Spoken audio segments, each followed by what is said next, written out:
lightning, or in rain, when the hurly-burly's done and the battle's lost, and won. That will be ere the set of sun. Where the place? Upon the heath. There to meet with Macbeth. I come, Grimalkin. Have it calls. Anon.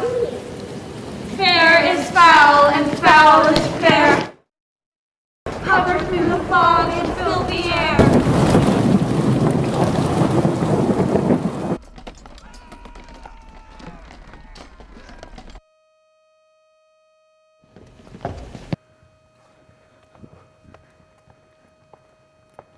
What bloody man is that? He can report, as seemeth by his plight, of the revolt, the newest state. This is the sergeant, who like a good and hardy soldier fought against my captivity. Hail, brave friend. Tell it to the king the knowledge of the broil, as thou didst leave it. Doubtful, it stood as two spent swimmers that do cling together and choke their art. The merciless MacDonald, worthy to be a rebel for to that the multiplying villainies of nature do swarm upon him from the western isles of Kerns and Gallowglass is supplied. And fortune on his damned quarrel smiling showed like a rebel's whore. But all's too weak, for brave Macbeth, well he deserves that name, disdaining fortune with his brandished steel that smoked with bloody execution, carved out his passage till he faced the slave. And never before did he shake hands nor bade farewell to him, till he unseamed him from the nave to the chops and fixed his head upon our battlements. Oh, valiant cousin, worthy gentlemen. But the Norwegian lord, surveying vantage with furbished arms and new supplies of men, began a fresh assault. Dismayed not this our captains, Macbeth and Banquo? Yes, as sparrows, eagles, or the hare, the lion. If I say sooth, I must report they were as cannons overcharged with double cracks. So they doubly redoubled strokes upon the foe. But I am weak. My gashes cry for help. So well thy words become thee as thy wounds. They smack of honor both. Go, get him surgeons. Who comes here? The worthy Thane of Ross. What a haste looks through his eyes. God So should he look that seems to speak things strange. God save the king. Whence camest thou, worthy Thane? From Fife, great king, where the Norwegian banners flout the sky and fan our people cold. Norway himself, in terrible numbers, assisted by the most disloyal traitor, the Thane of Cawdor, began a dismal conflict, so that Bellona's bridegroom, lapped in proof, confronted him with self-comparisons, point against point, rebellious arm against arm, curbing his lavish spirit. And, to conclude, the victory fell on us. Great happiness! That now, sway no, the Norwegian king craves composition, nor would we deign him burial of his men till he dispersed at St. Colm's Inch $10,000 to our general use. No more the Thane of Cawdor shall deceive our bosom interest. Go, pronounce his present death. And, with his former title, greet Macbeth. I'll see it done. What he hath lost, noble Macbeth hath won.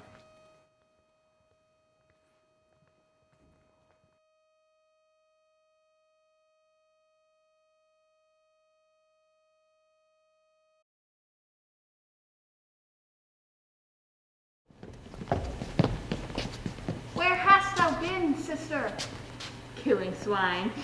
Sister, where thou? A sailor's wife had chestnuts in her lap, and munched and munched and munched. Give me, quoth I. Aroint thee, witch, the rump-fed runyon cries. Her husband's to Aleppo gone, master of the Tiber. But in a sieve I'll thither sail, and like a rat without a tail, I'll do, and I'll do. I'll give thee a win. Thou art kind, and I another. I myself have all the other. And the very ports they blow, all the quarters that they know in the shipman's card. I'll drain him dry as hay. Sleep shall neither night nor day hang upon his penthouse lid. He shall live, a man forbid. Weary 7 nights, 9 times 9 shall he dwindle, peak and pine. But his bark cannot be lost. Yet it shall be tempest-tossed. Look what I have. Oh, show me, show me. here I have a pilot's thumb, racked as homeward he did come. A drum, Macbeth doth come.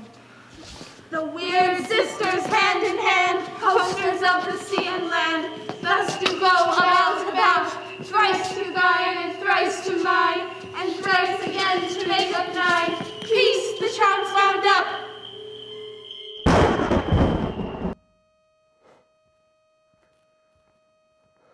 So foul and fair a day I have not seen.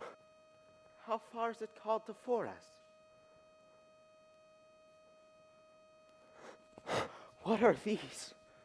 So withered and so wild in their attire, that look not like the inhabitants of the earth, but yet are on it. Live you, or are you aught that man may question? Speak, if you can. What are you?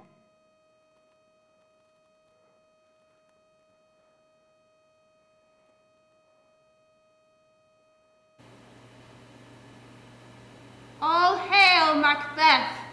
Hail to thee, Thane of Glamis! All hail, Macbeth! Hail to thee, Thane of Cawdor! All hail, Macbeth! Thou shalt be king hereafter. Good sir, why do you start and seem to fear things that do sound so fair?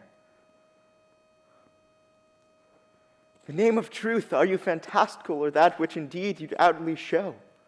My noble partner agreed with present grace and great predictions of noble having and of royal hope that he seems wrapped withal. To me you speak not. If you can look into the seeds of time and say which grain will grow and which will not, speak then to me, who neither beg nor fear your favors nor your hate.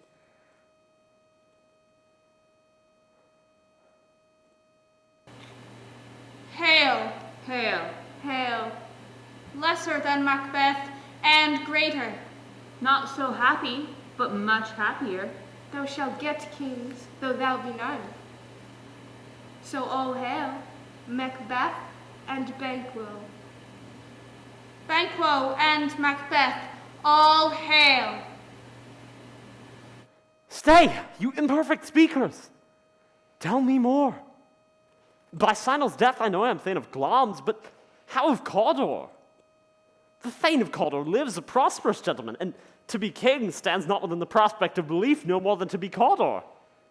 Say from whence you are the strange intelligence, or why upon this blasted heath you stop our way with such prophetic greeting. Speak, I charge you.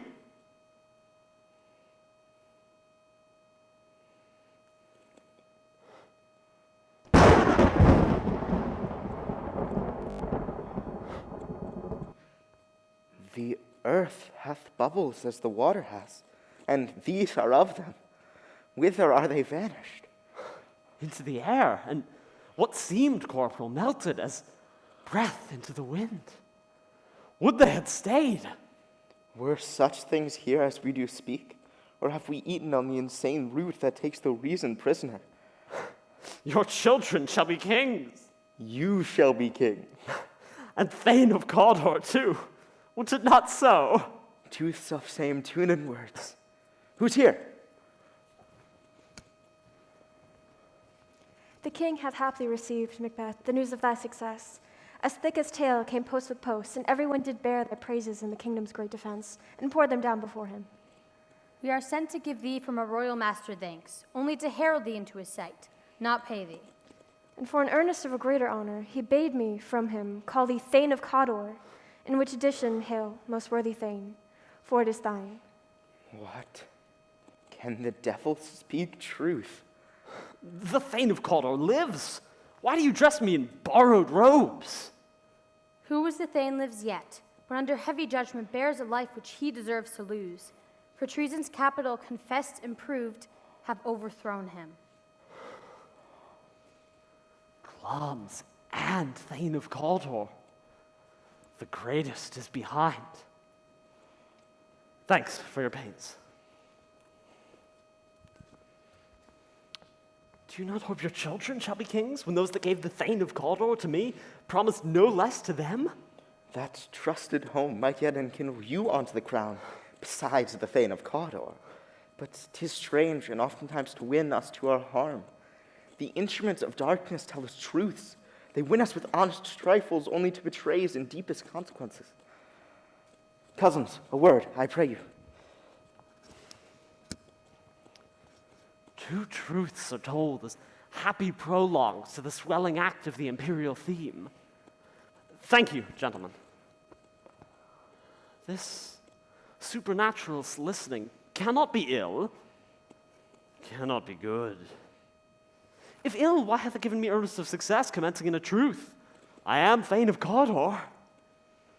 If good, why do I yield to that suggestion, whose horrid image doth unfix my hair and make my seated heart knock at my ribs against the use of nature? Present fears are less than horrible imaginings.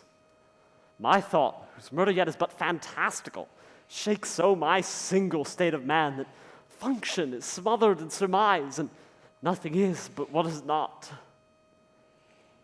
Look how our partner's wrapped. If chance may have me king, why, chance may crown me without my stir. New honors come upon him, like strange garments cleave not their molds, but with the aid of use. Come what come may, time and the hour runs through the roughest day. Worthy Macbeth, we stay upon your leisure. Give me your favor. Let us toward the king. Think upon what hath chanced, and at more time, the interim having waited, let us speak our free hearts to each other. Very gladly. Till then, enough.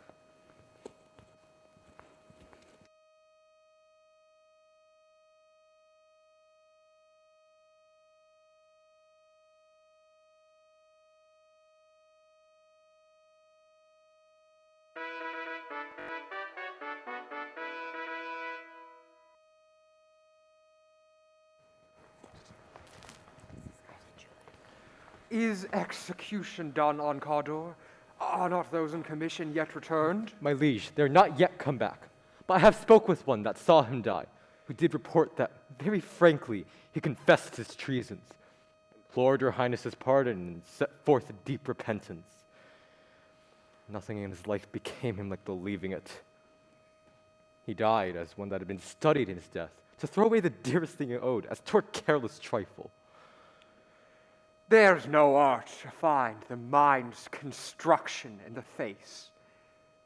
He was a gentleman on whom I built an absolute trust. Oh, worthiest cousin, the sin of my ingratitude, even now, was heavy on me. Thou art so far before that swiftest wing of recompense is slow to overtake thee. Wouldst thou had less deserved that the proportion both of thanks and payment might have been mine. Only I have left to say, more is thy due, more than all can pay. The service and the loyalty I owe in doing it pays itself. Your highness's part is to receive our duties, and our duties are to your throne and state, children and servants, which do but what they should by doing everything safe towards your love and honor. Welcome hither. I have begun to plant thee, and will labor to make thee full of growing. Noble Banquo, that hast no less deserved, nor must be known, no less to have done so. Let me enfold thee, and hold thee to my heart. There if I grow, the harvest is your own. My plenteous joys, wanton in fullness, seek to hide themselves in drops of sorrow. Sons, kinsmen, thanes, and you, whose places are the nearest, know that we will establish our estate upon our eldest, Malcolm, whom we name hereafter the Prince of Cumberland. Which honor must not unaccompanied invest him only, but signs of nobleness, like stars, shall shine on all deservers. from hence to Inverness, and bind ourselves further to you. The rest is labor which is not used for you. I'll be myself the harbinger, and make joyful the hearing of my wife with your approach. So humbly take my leave. My worthy Cawdor. Prince of Cumberland. That is a step on which I must fall down, or else o'erleap, for in my way it lies. Stars, hide your fires. Let not light see my black and deep desires. The eye wink at the hand, yet let that be which the eye fears, when 'tis done to see. True, noble Banquo, he is full so valiant, and in his commendations I am fed. It is a banquet to me. Let's after him, whose care is gone before to bid us welcome. It is a peerless kinsman.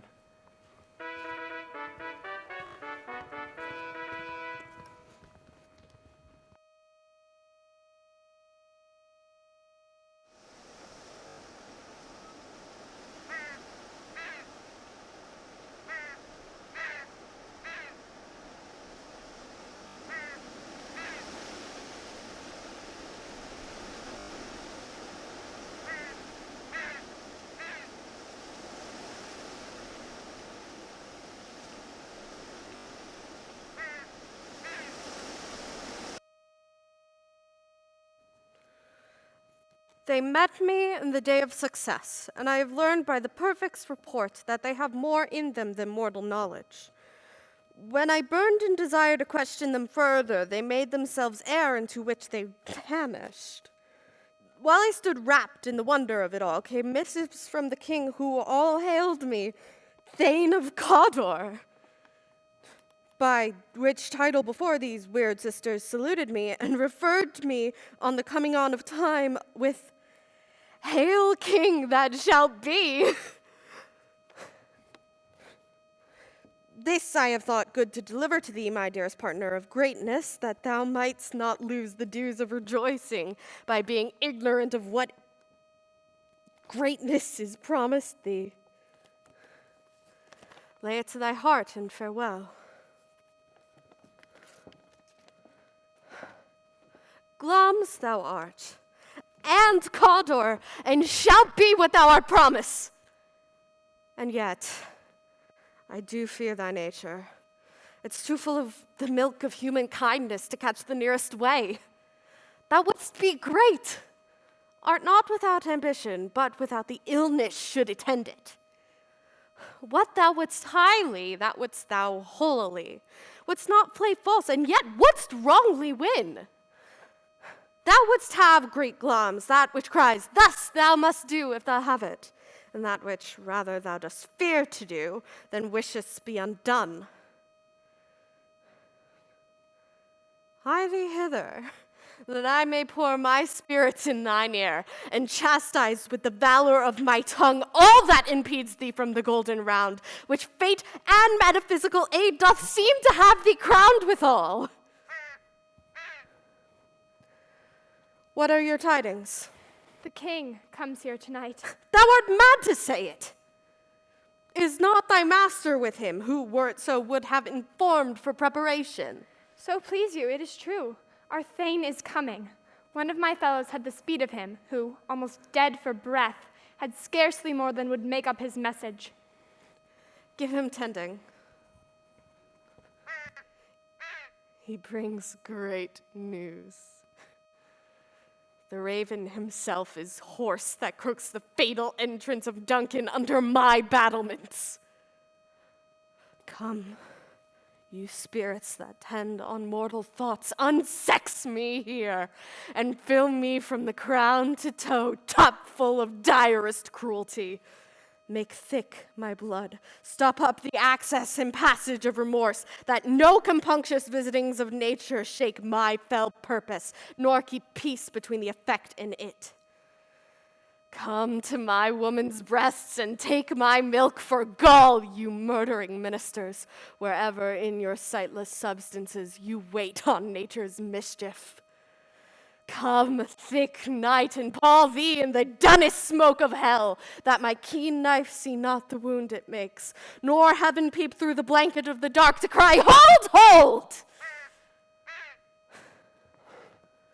Great Glamis, worthy Cawdor, greater than both by the all-hail hereafter, thy letters have transported me beyond the ignorant present, and I feel now the future as in the instant. My dearest love, Duncan comes here tonight. And when goes hence? Tomorrow, as he purposes. Oh, never shall sun that morrow see! Your face, my Thane, is as a book where men may read strange matters. To beguile the time, look like the time. Bear welcome in your eye, your hand, your tongue. Look like the innocent flower, but be the serpent under it. He that is coming must be provided for, and you shall leave tonight's great business into my dispatch, which shall for all our nights and days to come give solely sovereign sway and masterdom. We will speak further. Only to look up clear, to alter favor ever is to fear. Leave all the rest to me.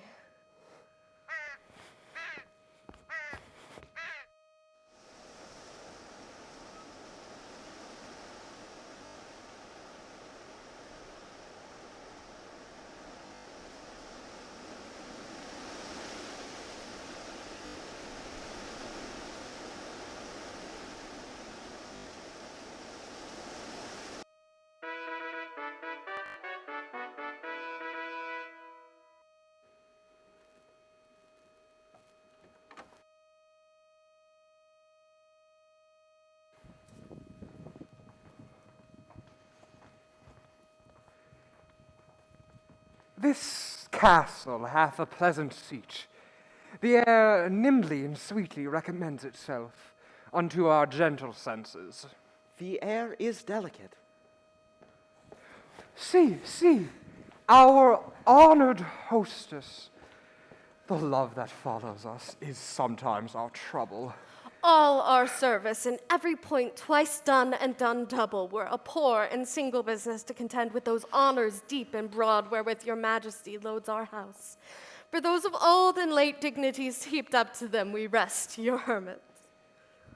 Conduct me to mine host. We love him highly and shall continue our present graces towards him. By your leave, hostess.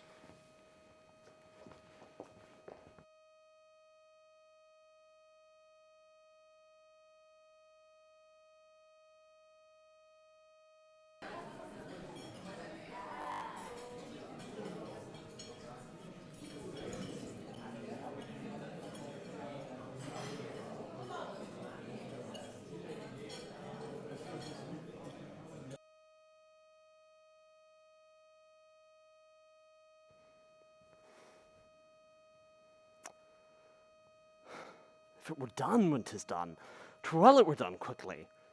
If the assassination could trammel up the consequence and catch with his surcease success, but that this blow might be the be-all and the end-all here. But here, upon this bank and shoal of time, we jump the life to come. But in these cases we still have judgment here, that we but teach bloody instructions, that being taught return to plague the inventor. This even-handed justice commends the ingredients of our poison chalice to our own lips. He's here in double trust. First, as I am his kinsman and his subject, strong both against the deed. Then, host who should against his murderer shut the door, not bear the knife myself. Besides, this Duncan hath borne his faculties so meek, hath been so clear in his great office, that his virtues will plead like angels, trumpet-tongued against the deep damnation of his taking off. And pity, like a naked newborn babe striding the blast, or heaven's cherubim, horsed on the sightless couriers of the air, shall blow the horrid deed in every eye, that tears shall drown the wind.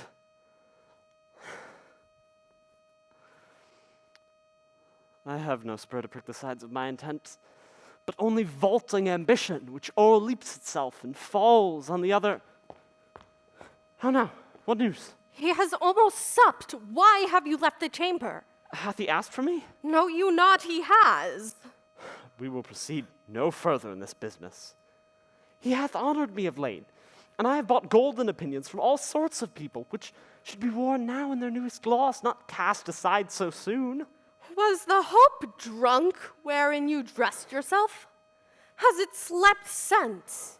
And wakes it now to look so green and pale at what it did so freely, such as I account thy love? Art thou afeard to be in the same in thine own act and valor as thou art in desire, letting I dare not wait upon I would, like the poor cat in the adage? Prithee, peace! I dare do all that may become a man. Who dares do more is none. Then what beast was it then that made you break this enterprise to me? When you durst do it, then you were a man. And to be more than what you were, you would be so much more than man. Nor time nor place did then adhere, and yet you would make both. They have made themselves, and their fitness now does unmake you. I have given suck, and know how tender it is to love the babe that milks me. I would, as it were smiling in my face, have plucked my nipple from its boneless gums and dashed the brains out, had I had sworn as you have done to this. If we should fail. We fail! But screw your courage to the sticking place, and we'll not fail. When Duncan is asleep, whereto his day's hard journey soundly invite him, his 2 chamberlains will I with wine and wassail to convince that memory, the warder of the brain, be but a fume, and the receipt of reason a limbeck only. And then in swinish sleep their drenched natures lies as in death. What not can you and I perform upon the unguarded Duncan? What not be put upon his spongy officers who shall bear the guilt of our great quell? Bring forth men children only, for thy undaunted metal should compose nothing but males.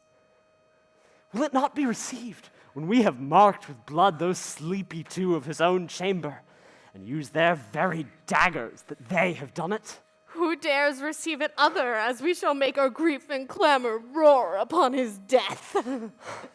I am settled, and bend up each corporal agent to this terrible feat. Away, and mock the time with fairest show.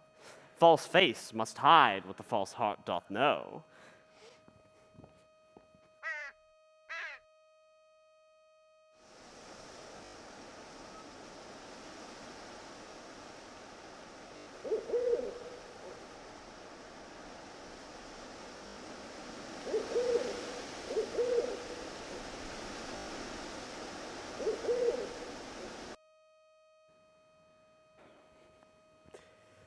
How goes the night, boy? The moon is down. I have not heard the clock. And she goes down at 12. I take 'tis later, sir.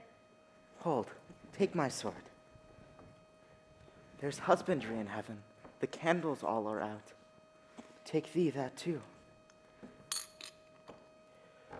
A heavy summon lies like lead upon my chest, and yet I would not sleep. Merciful powers restrain in me the cursed thought that nature gives way into repose. Give me my sword. Who's there? A friend. What, sir? Not yet at rest. The king's abed. He hath been an unusual pleasure lately, and sent forth great larges upon your offices. This diamond he greets your wife withal. In the name of the most kind hostess, shut up in measureless content. Being unprepared, our will became the servant to defect, which else should free of rot. All's well. I dreamt last night of the 3 weird sisters. To you they've showed some truth. I think not of them. Yes, when we can entreat an hour to serve, we would spend in some words upon that business, if you would grant the time. At your kindest leisure. If you shall cleave to my consent, when 'tis it shall make honor for you. So I lose none, seeking to augment it, keep my bosom franchised and allegiance clear. I shall be counseled. Good repose the while. Thank you, sir. The likes to you. Go bid thy mistress. When my drink is ready, she strike upon the bell. Get thee to bed.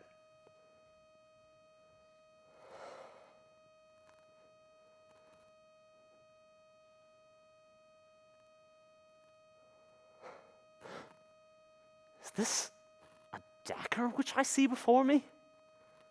The handle toward my hand. Come, let me clutch thee. I have thee not, and yet I see thee still. Art thou not fatal vision, sensible to feeling as to sight? Or art thou but a dagger of the mind, a false creation proceeding from the heat-oppressed brain? I see thee yet in form as palpable as this which now I draw. Thou marshals me the way which I was going, and such an instrument I was to use.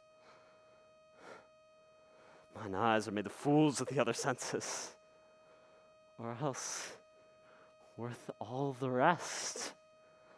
I see thee still, and on thy blade and dungeon gods of blood, which was not so before. There's no such thing. It is the bloody business which informs thus to mine eyes. Now, o'er the one half-world, nature seems dead, and wicked dreams abuse the curtained sleep. Witchcraft celebrates pale Hecate's offerings, and withered murder, alarmed by his sentinel the wolf, whose howls his watch, thus with his stealthy pace, with Tarquin's ravishing strides, towards his design moves like a ghost. Thou sure and firm-set earth, hear not my steps, which way they walk, for fear thy very stones prate of my whereabouts, and take the present horror from the time which now suits with it. Whiles I threat, he lives. Words to the heat of deeds too cold breath gives.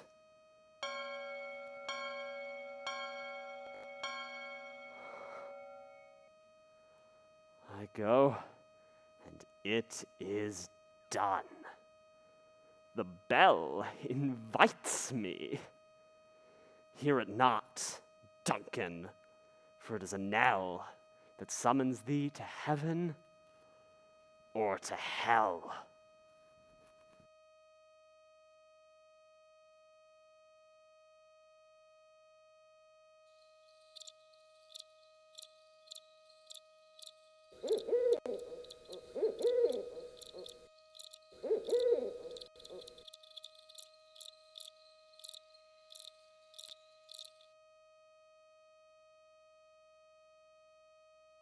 What hath made them drunk hath made me bold.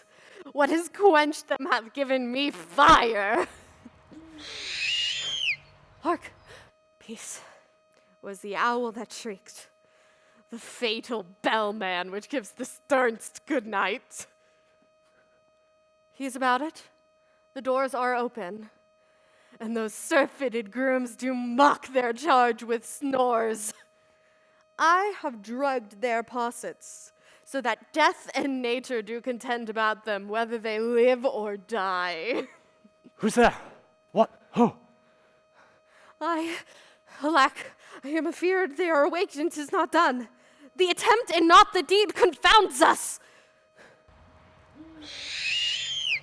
I have laid their daggers ready. He could not miss them. And as he had not resembled my father as I slept, I'd have done it. My husband! I have done the deed. Didst thou not hear a noise? I heard the owl scream and the crickets cry. Did thou not speak? When? Now? As I descended? I. Hark! Who lies in the second chamber? Donalbain.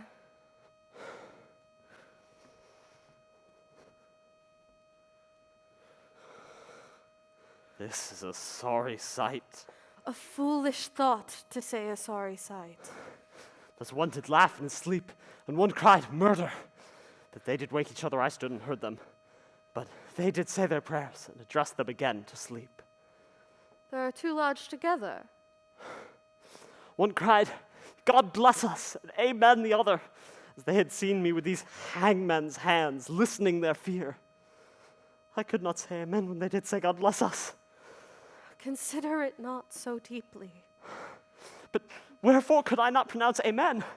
I had most need of blessing, and amen stuck in my throat. These deeds must not be thought of after these ways, so it will make us mad. Methought I heard a voice cry, Sleep no more! Macbeth does murder sleep. The innocent sleep. Sleep that knits up the raveled sleeve of care. The death of each day's life, sore labor's bath, balm of hurt minds, great nature's second course, chief nourisher in life's feast. What do you mean? Still, it cried, Sleep no more, to all the house. Glamis hath murdered sleep, and therefore Cawdor shall sleep no more. Macbeth shall sleep no more. Who was it that said thus? Why, my good lord, you do unbend your noble strength to think so brain-sickly of things. Go wash your hands. A little water clears us. Why did you bring the daggers from this place? They must lie there. Go, carry, and smear the sleepy grooms with blood. I'll go no more. I'm afraid to think of what I've done. Look on again, I dare not. Infirm of purpose! Give me the daggers. The sleeping and the dead are but as pictures. It is the eye of childhood that fears a painted devil. If he do bleed, I'll gild the faces of the grooms withal, for it must seem their guilt.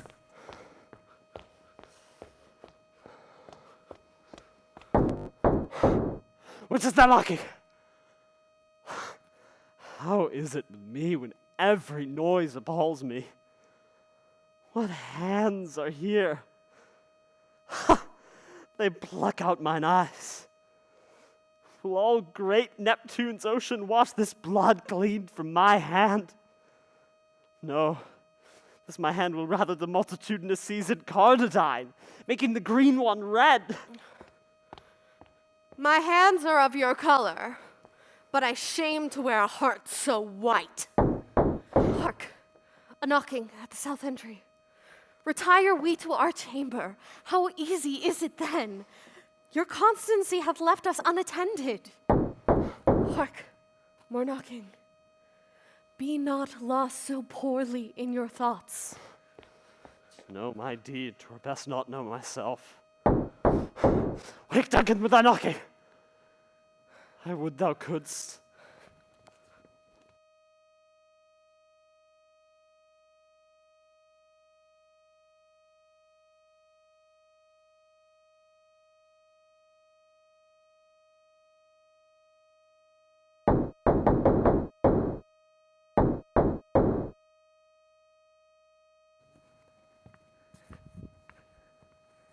Here's a knocking indeed.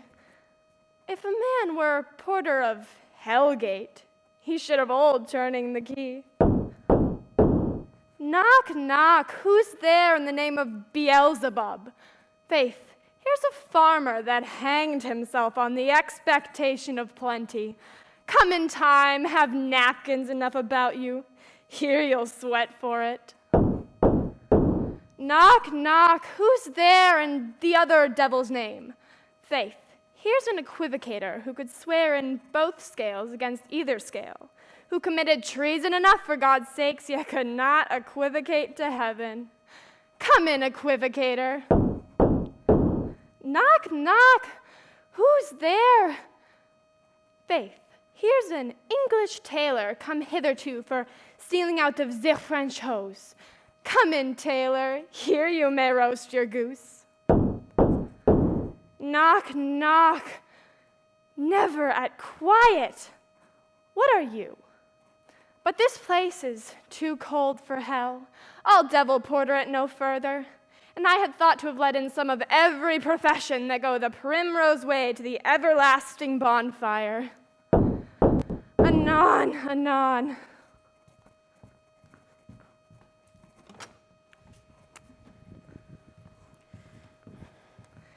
I pray you, remember the porter. Was it so late, friend, ere you went to bed, that you do lie so late? Faith, sir, we were carousing till the second cock, and drink, sir, is a great provoker of 3 things. What 3 things does drink especially provoke? Marry, sir, nose painting, sleep, and urine. Lechery, sir, it provokes and unprovokes. It provokes the desire, but it takes away the performance. It persuades him and disheartens him. It makes him and it mars him. It sets him on and it takes him off. It makes him stand to and not stand to. In conclusion, equivocates him in his sleep and, giving him the lie, leaves him. I believe drink gave thee the lie last night. That it did, sir, in the very throat on me, but I requited him for his lie, and I think being too strong for him, though he did take up my legs sometimes, made a shift to cast him. Is thy master stirring? Our knocking has awaked him. Here he comes. Good morrow, noble sir. Good morrow, both. Is the king stirring, worthy Thane? Not yet. He did command me to call timely on him. I've almost slipped the hour. I'll bring you to him. I know 'tis a joyful trouble to you, but yet 'tis one. The labor we delight in, physics pain. This is the door. I'll make so bold to call, for 'tis my limited service. Goes the king hence today? He does. He did appoint so. The night has been unruly. Where we lay, our chimneys were blown down, and as they say, lamentings heard in the air, strange screams of death, and prophesying with accents terrible of dire combustion and confused events. New hatched the woeful time. The obscure bird clamored the livelong night. Some say the earth was feverous and did shake. It was a rough night. My young remembrance cannot parallel a fellow to it. Oh, horror! Horror! Horror! Tongue nor heart cannot conceive nor name thee. What's the matter? Confusion now hath made his masterpiece. Most sacrilegious murder hath broke ope the Lord's anointed temple and stole thence the life of the building. What did you say? The life? Mean you his majesty? Approach the chamber and destroy your sight with the new Gorgon. Do not bid me speak. See and then speak yourselves. Awake! Awake! Ring the alarm bell! Murder and treason! Banquo and Donalbain, Malcolm, awake! Shake off this downy sleep, death's counterfeit, and look on death itself. Up! Up! And see the great doom's image. Malcolm! Banquo! As from your graves rise up and walk like sprites to countenance this horror! Ring the bell!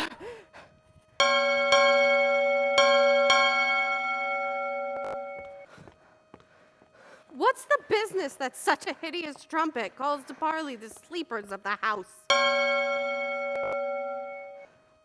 Speak! Speak! Oh, gentle lady, 'tis not for you to hear what I can speak. The repetition in a woman's ear would murder as it fell. Oh, Banquo, Banquo! Our royal master's murdered! Woe, alas! What, in our house? Too cruel anywhere. Dear Duff, I prithee contradict thyself and say it is not so. Had I but died an hour before this chance, I had lived a blessed time. For from this instant there's nothing serious in mortality. All is but toys. Renown and grace is dead. The wine of life is drawn, and the mere lees is left this vault to brag of. What is amiss? You are, and do not know it. The spring, the head, the fountain of your blood is stopped. The very source of it is stopped. Your royal father's murdered. Oh, by whom? Those of his chamber, as it seemed, have done it. Their hands and faces were all badged with blood. So were their daggers, which unwiped we found upon their pillows. They stared and were distracted. No man's life was trusted with them. Oh, yet I do repent me of my fury, that I did kill them. Wherefore did you so? Who can be wise, amazed, temperate, furious, loyal, and neutral in a moment? No man. The expedition of my violent love outran the palsar, reason. Here lay Duncan, his silver skin laced with his golden blood, and his gashed stabs looked like a breach in nature for ruin's wasteful entrance. There, his murderers, steeped in the colors of their trade, their daggers unmannerly breached with gore. Who could refrain that had a heart to love, and in that heart courage to make his love known? Help me, Hans! Look to the lady! Why do we hold our tongues that most may claim this argument for hours? What is to be said here where our fate, hidden in augur hole, may rush and seize us? Let's away, our tears are not yet brewed.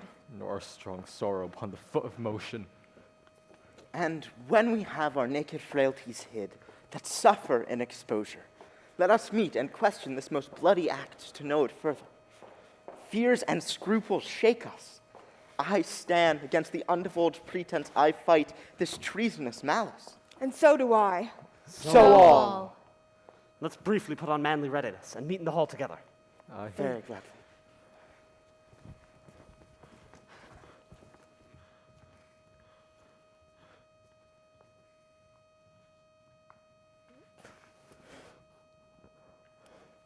What will you do?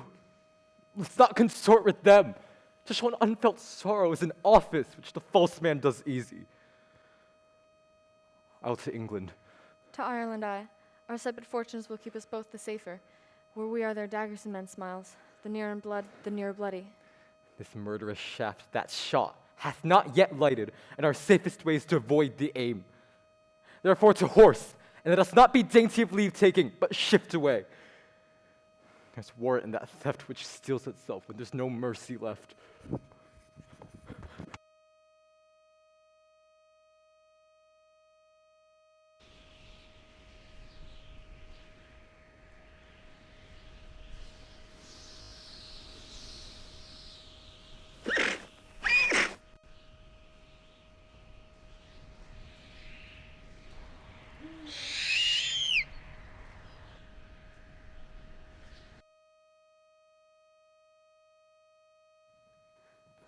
Oh, this sore night hath trifled former knowings.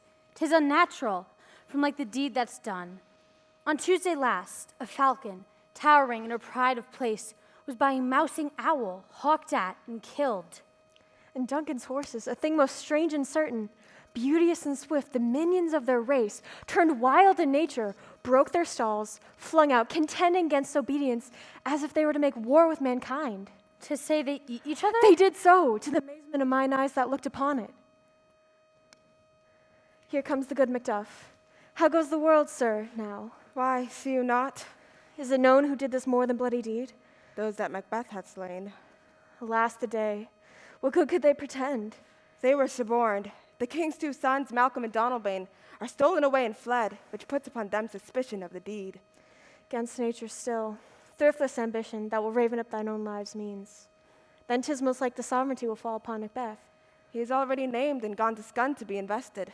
Will you to Scun? No, cousin, I'll to Fife. Well, I will thither. Adieu, lest our old robes sit easier than our new. Farewell. God's benison go with you, and to those who make good of bad and friends of foes.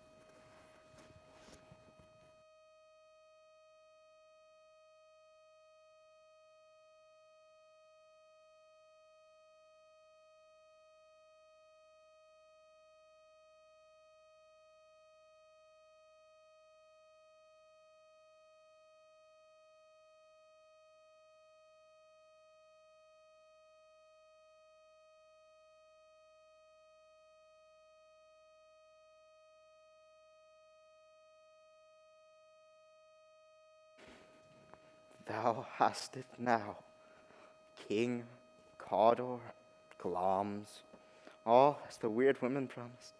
I fear thou playest most foully for it, And yet it was said, it should stand in thy posterity that I myself shall be the root and father of many kings. If there come truth, as upon thee, Macbeth, their words do shine, and by the verities made thee good, wouldn't they be my oracles as well, and set me up in hope?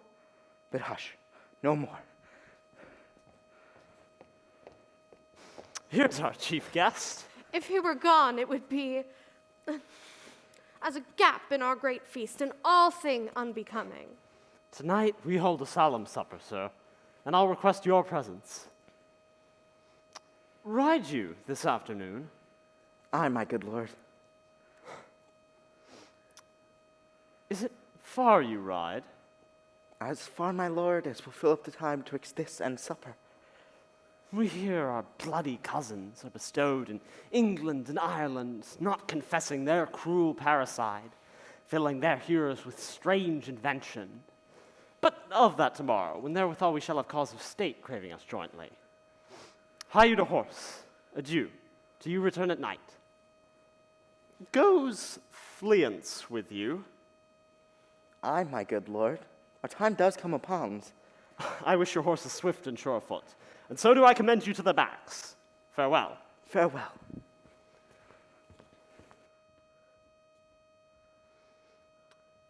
Sirrah, a word with you. Attend those men our pleasure? They are, my lord, without the palace gate. Bring them before us.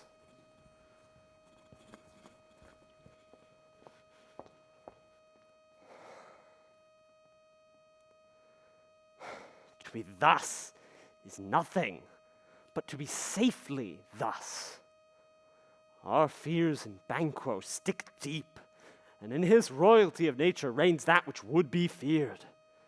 'Tis much he dares, and to that dauntless temper of his mind he hath a wisdom which doth guide his valor to act in safety. There is none but he whose being I do fear, and under him my genius is rebuked, as it is said Mark Antony's was by Caesar. He chid the sisters when first they put the name of king upon me, and bade them speak to him. Then, prophet-like, they hailed him father to a line of kings. Upon my head they placed a fruitless crown, and put a barren scepter in my grip, thence to be wrenched with an unlineal hand, no son of mine succeeding. If it be so, then for Banquo's issue have I filed my mind. For them, the gracious Duncan, have I murdered, put rancors in the vessel of my peace, only for them. And mine eternal jewel, give it to the common enemy of man, to make them kings, the seeds of Banquo kings. Rather than so come fate into the lists, and champion me to the utterance. Who's there? Go to the door and stay there till we call. Was it not yesterday we spoke together? It was, so please your highness. Well then, now have you considered of my speeches? I am one, my lord, whom the vile blows and buffets of the world hath so incensed that I am reckless what I do to spite the world. And I another, so weary with disasters, tugged with fortune, that I would set my life on any chance to mend it or be rid of it. Both of you know Banquo was your enemy. True, my lord. So is he mine, and in such bloody distance that every minute of his being thrusts against my nearest of life. And though I could with barefaced power sweep him from my sight and bid my will avouch it, yet I must not. We shall, my lord, perform what you command us. Though our lives... Your spirit shine through you. Within this hour at most, I'll advise you where to plant yourselves. Acquaint you with the perfect spy of the time, the moment on it, for it must be done tonight. And something from the palace, always thought that I require a clearness. And with him, to leave no rubs nor botches in the work, Fleance, his son, who keeps him company, whose absence is no less material to me than is his father's, must embrace the fate of that dark hour. Resolve yourselves apart. I'll call upon you straight. We are resolved, my lord. Abide within.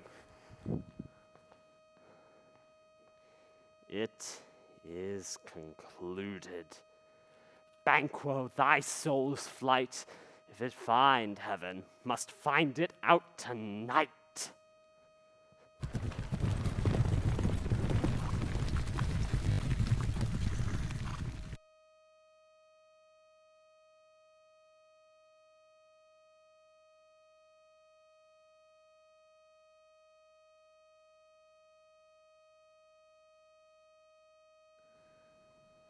Is Banquo gone from court? Aye, madam, but returns again tonight. Say to the king I would attend his leisure for a few words. Madam, I will. Naughts had, all spent, when desires got without content. It's better to be that which we destroy than in destruction dwell in doubtful joy. My lord, why do you keep alone with sorriest fancies your companions making, using up those thoughts which should indeed have died with them they dwell on? Things without remedy should be without regard. What's done is done. We have scorched the snake, not killed it. She'll close and be herself, whilst our poor malice remains in danger of her former tooth. But let the frame of things disjoint and both the worlds suffer, ere we shall eat our meal in fear, and sleep in the affliction of these terrible dreams which shake us nightly. Better to be with the dead, whom we, to gain our peace, have sent to peace, than on the torture of the mind to lie in restless ecstasy. Duncan is in his grave. After life's fitful fever, he sleeps well. Treason has done his worst. Nor steel nor poison, foreign levy, malice domestic, nothing can touch him further. Come on, gentle, my lord. Sleek o'er your rugged looks. Be bright and jovial amongst your guests tonight. So shall I, love. So I pray be you. Let your remembrance apply to Banquo. Present him eminence both with eye and tongue. Unsafe the while that we must lave our honors in these flattering streams and make our faces vizards to our hearts, disguising what they are. You must leave this. Oh, full of scorpions is my mind, dear wife. Thou knowest that Banquo in his fleance lives. But in them nature's copy, not to turn. There's comfort yet. They are assailable. Then be thou jocund. Ere the bat has flown his cloistered flight, ere to black Hecate summons the shard-born beetle with his drowsy hums hath rung night's yawning peal, there shall be done a deed of dreadful note. What's to be done? Be innocent of the knowledge, dearest Chuck, till thou applaud the deed. Come, sealing night, scarf up the tender eye of pitiful day, and with thy bloody and invisible hand cancel and tear to pieces that great bond which keeps me pale. Light thickens. The crow makes wing to the rooky wood. Good things of day begin to droop and drowse, whilst night's black agents to their praise do rouse. Thou marvelst at my words, yet hold thee still. Things bad begun make strong themselves by ill. So prithee, go with me.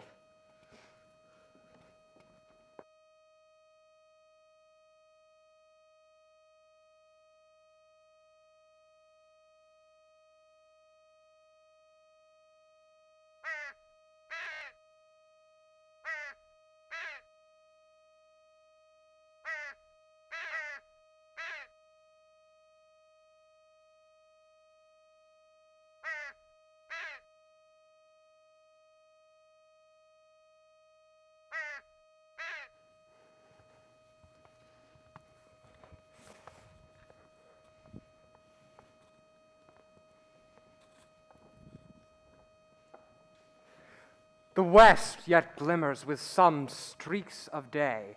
now spurs the lated traveler apace to gain the timely inn, and near approaches the subject of our watch. Hark! I hear horses. Then 'tis he. The rest that are within the note of expectation already are in the court. Give us light there! Ho! His horses go about almost a mile, but he does usually, so all men do. From hence to the palace gate make it their walk.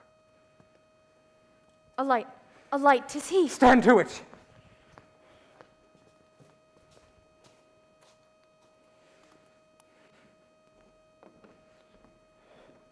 There will be rain tonight. Let it come down! Oh, treachery! Fly, good friends! Fly! Fly! Oh, mace revenge! Ah! Oh, slave!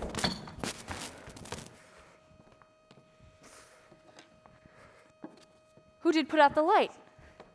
Was it not the way? There's but one down. The sun is fled. We've lost best half of our affair. Well, let's away and say how much is done.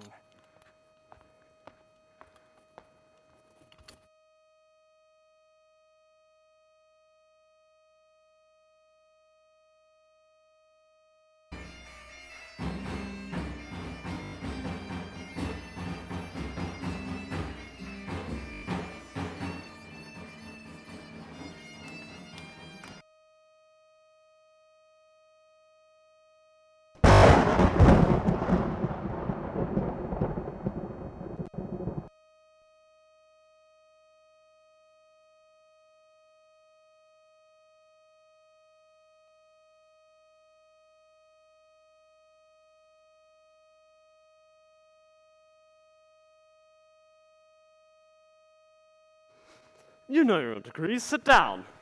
At first and last, the hearty welcome. Thank you. Thanks to His Majesty. Ourself will mingle with society and play the humble host. Our hostess keeps her state, but in best time we'll require her welcome. Pronounce it for me, sir, to all our friends. For my heart speaks, they are welcome. See, they encounter thee with their heart's thanks. Both sides are even. Here I'll sit in the midst. Be large in mirth, and none will drink a measure the table round.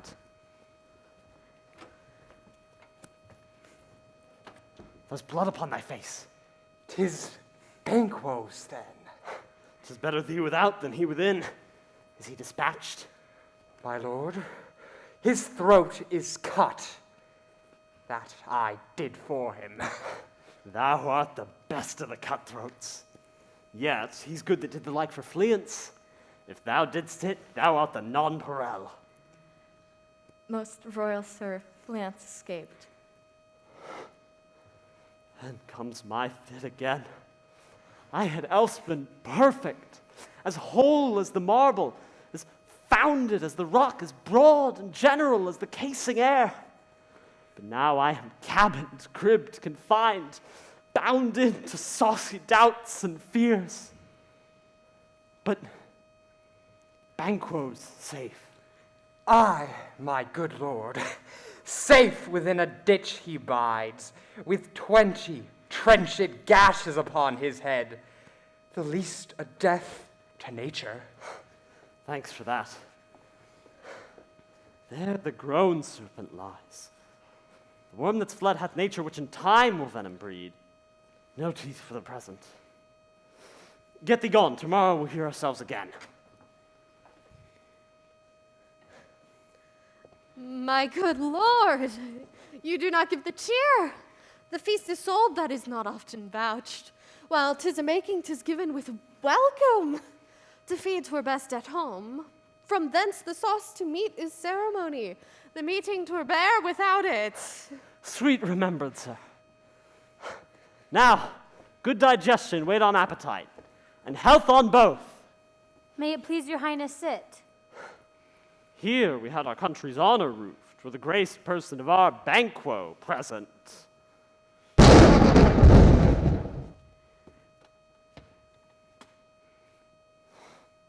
Who I may rather challenge for unkindness than pity for mischance. His absence, sir, lays blame upon his promise. Please, your highness, grace us with your royal company.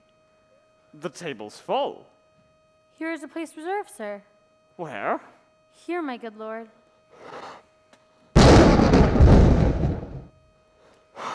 Which of you have done this? What, my lord? Thou canst not say I did it. Never shake thy gory locks at me. Gentlemen, rise. His highness is not well. Sit, worthy friends. My lord is often thus, and has been from his youth. Pray you, keep seat. The fit is momentary. Upon a thought he will again be well. If much you note him, you shall offend him and extend his passion. Be it and regard him not. Are you a man? I am a bold one that dare look on that which might appall the devil. Oh, proper stuff. This is the very painting of your fear. This is the air-drawn dagger which you said led you to Duncan. Though these flaws in starts impostors to true fear, would well become a woman's story out of winter's fire authorized by her grandam. For shame, why do you make such faces? When all is done, you look but on a stool. Prithee, see there. Behold, look. Lo, how say you? What care I? If thou canst nod, speak too. If charnel houses and our graves must send those that we bury back, then our monuments shall be the maws of kites.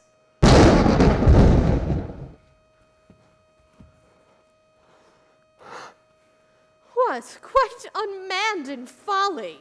If I stand here, I saw him. For shame! Blood hath been shed ere now, in the olden time, ere humane statue purged the gentle wheel. Aye, and since too, murders have been performed too terrible for the ear. The time has been that when the brains were out, the man would die, and there an end. But now they rise with 20 mortal murders on their crowns and push us from our stools. This is more strange than such a murder is. My worthy lord, your noble friends do lack you. I do forget. Do not muse at me, my most worthy friends. I have a strange infirmity, which is nothing to those that know me.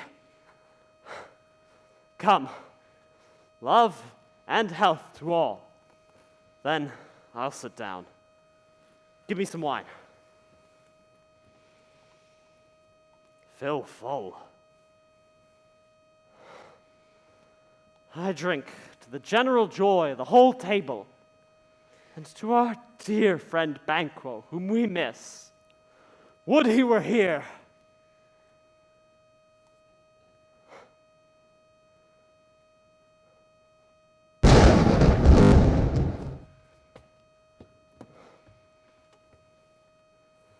To all and him we thirst, and all to all. Our Duties and the pledge. Avaunt, and quit my sight! Let the earth hide thee. Thy bones are marrowless, thy blood is cold, there has no speculation in those eyes which thou dost glare with. Think of this, good peers, but as a thing of custom. It is no other, it only spoils the pleasure of the time. What man dare? I dare. Approach thou like the rugged Russian bear, the armed rhinoceros, the Hyrcan tiger. Take any shape but that, and my firm nerves shall never tremble. Or be alive again, and dare me to the desert with thy sword. If trembling I inhabit then, protest me the baby of a girl. Hence, horrible shadow! Unreal mockery! Hence!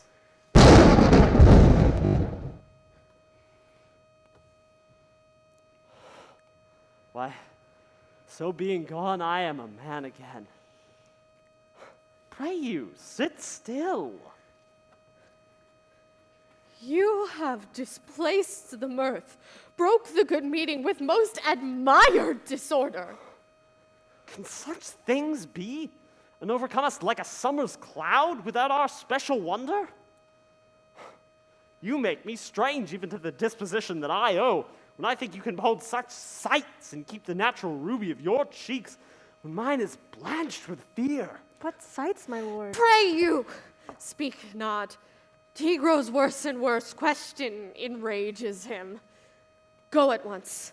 Stand not upon the order of your going, but go at once. Good night, and better health attend his majesty. A kind and good night to all.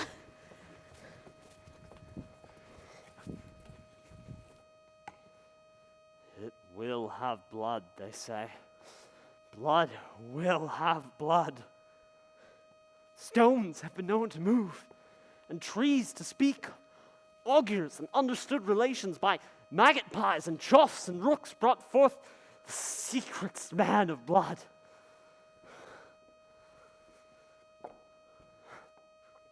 What is the night? Almost at odds with the morn. Which is which? How sayest thou that Macbeth denies his person at our great bidding? Did you send to him, sir? I hear it by the way, but I will send. There's not a one of them, but in his house I keep a servant feed. I will tomorrow, and betimes I will to the weird sisters. More shall they speak, for now I am bent to know by the worst means the worst. For mine own good, all causes shall give way. Time and blood stepped in so far that should I wade no more, returning were as tedious as gore. Strange things I have in head that will to hand, which must be acted ere they may be scanned. You lack the season of all natures. Sleep. Come, we'll to sleep. My strange and self-abuse is the initiate fear that wants hard use. We are yet but young indeed.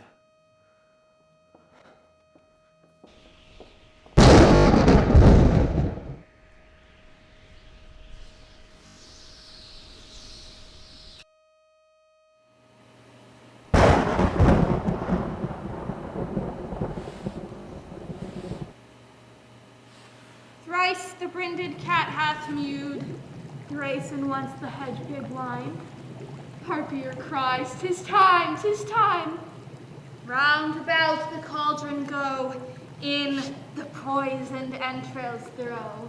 Toad, that under cold stone days and nights has 31, sweltered venom sleeping got, pour thou first in the charmed pot. Double, double, toil and trouble, fire burn and cauldron bubble. Fillet of a fenny snake in a cauldron boil and bake. Eye of newt and toe of dog, wool of bat and tongue of dog. Adder's fork and blindworm's sting, lizard's leg and howlet's wing, for a charm of powerful trouble, like a hell broth boil and bubble. Double, double, toil and trouble, fire burn and cauldron bubble. Scale of dragon, tooth of wolf, witch's mummy, mat and gulf, of the raven, salt-seat shark, root of hemlock, dig in the dark, finger of birth-strangled babe, ditch delivered by a drag, make the gruel thick and slab, add thereto a tiger's trojan, for the ingredients of our cauldron. Double, double, toil and trouble, fire burn and cauldron bubble. Cool it with the baboon's blood, and the charm is firm and good.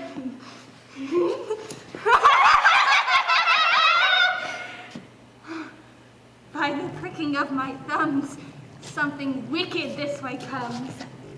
Open locks, whoever knocks.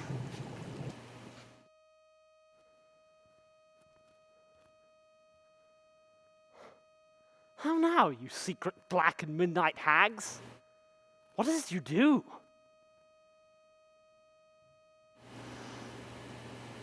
A deed without a name. I conjure you by that which you profess, however you come to know it. Answer me. Speak. Demand. We'll answer. Say if thou hadst rather hear it from our mouths or from our masters. Call him. Let me see him. Poor in Sow's blood that hath eaten her 9 pharaoh. Grease that sweating from a murderer's gibbet throw into the flame. Come high or low, thyself and office deftly show.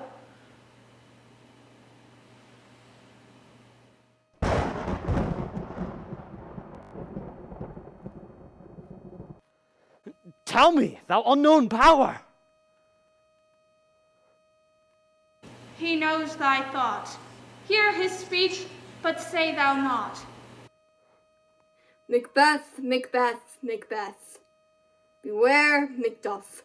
Beware the Thane of Fife. Dismiss me. Enough. Whate'er thou art, for thy good caution, thanks.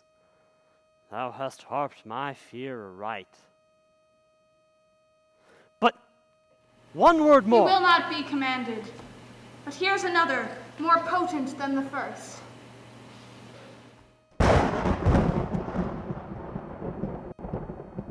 Macbeth, Macbeth, Macbeth! Had I 3 ears, I'd hear thee. Be bloody, bold, and resolute. Laugh to scorn the power of men, for none of woman born shall harm Macbeth. Then live, Macduff. What need I fear of thee? Yet I'll make assurance double sure, and take a bond of fate. Thou shalt not live, that I may tell my pale-hearted fear it lies, asleep in spite of thunder. What is this that rises like the issue of a king, and wears upon his baby brow the rounded top of sovereignty?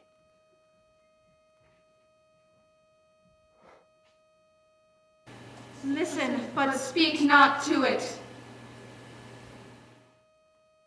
Be lion-mettled, proud, and take no care who cheats, who frets, and where conspirers are. Macbeth shall never be vanquished until great Burnham Woods to high Dunsinane Hill comes against him. That will never be. Who can impress the forest, bid the tree unfix his earthbound root? Sweet bodements good. Rebellious dead, rise never till the wood of Burnham rise, and our high-placed Macbeth shall live the lease of nature, pay his breath to time and mortal custom. Yet my heart throbs to know one thing. Tell me, if your art can tell so much, shall Banquo's issue ever reign in this kingdom? Seek to know no more. I will be satisfied. Deny me this, and an eternal curse fall on you. Let me know. Show, show, show. Show his eyes and grieve his heart. Come like shadows, so depart. Thou art too like the spirit of Banquo. Down! Thy crown doth sear mine eyeballs.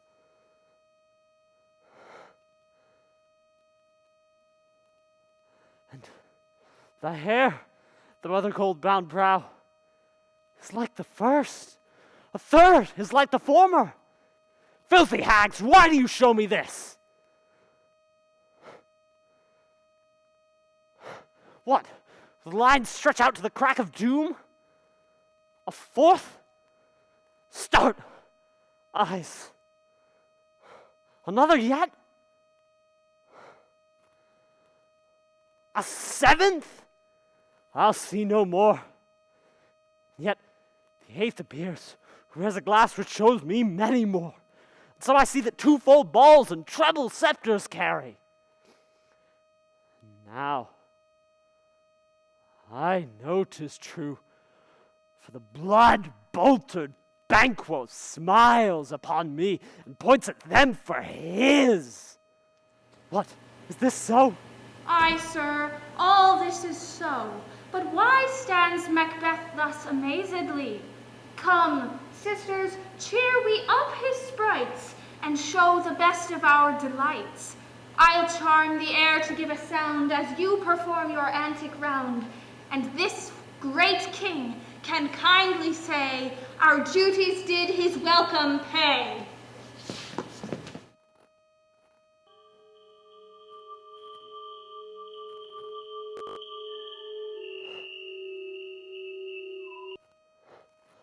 Where are they? Gone? Let this pernicious hour stand accursed in the calendar. Come in, without there. What's your grace's will? Saw you the weird sisters? No, my lord. Came they not by you? No, indeed, my lord. Infected be the air whereon they ride, and damned all those that trust them. I did hear the galloping of horse. Who was it came by? 'Tis 2 or 3, my lord, that bring word that Macduff is fled to England. Fled to England? Aye, my good lord. Time, thou anticipatest my dread exploits. The flighty purpose never is overtook unless the deed go with it. From this moment, the very firstlings of my heart shall be the firstlings of my hand. And even now, be it thought and done. The castle of Macduff I will surprise, seize upon Fife, and give to the edge of the sword his wife, his babes, and all unfortunate souls that trace him in his line. No boasting like a fool, this deed I'll do before this purpose cool. But no more sights. Where are these gentlemen? Come, bring me where they are.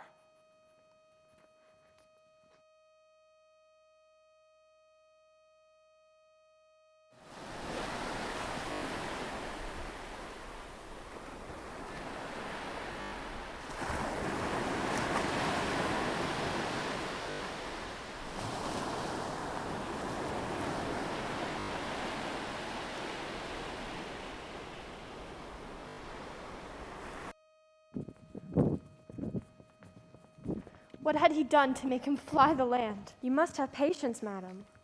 He had none. Flight was madness. When our actions do not, our fears do make us traitors. You know not whether it was his wisdom or his fear. Wisdom? To leave his wife, his babes, his mansion and titles in a place from whence himself does fly? He loves us not. He wants the natural touch. For the poor wren, the most diminutive of birds, will fight, her young ones in her nest, against the owl.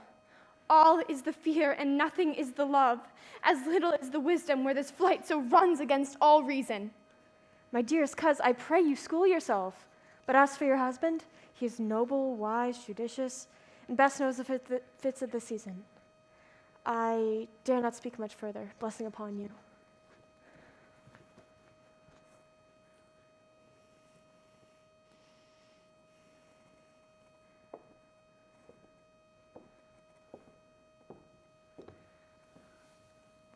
Sirrah, your father's dead. What will you do now? How will you live? As birds do, mother. What, with worms and flies? With what I get, I mean. And so do they. Poor bird, thou'dst never fear the net nor lime, the pitfall nor the gin. Why should I, mother? Poor birds they are not set for. My father is not dead for all your saying. Yes, he is dead. How wilt thou do for a father? Nay, how will you do for a husband? Why, I can buy me 20 at any market. Then you'll buy him to sell him again.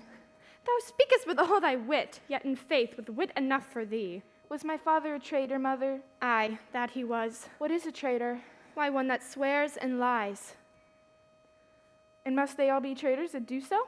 Everyone that does so is a traitor and must be hanged. And must they all be hanged that swear and lie? Everyone. Who must hang them? Why, the honest men.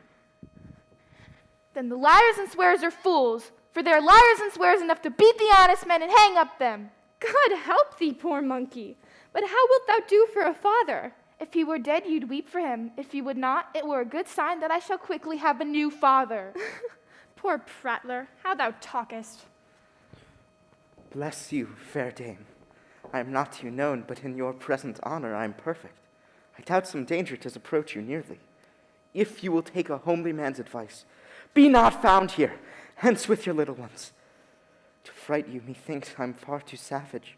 To do you worse were so foul cruelty, which is to deny your person. Heaven preserve you. I dare abide no longer.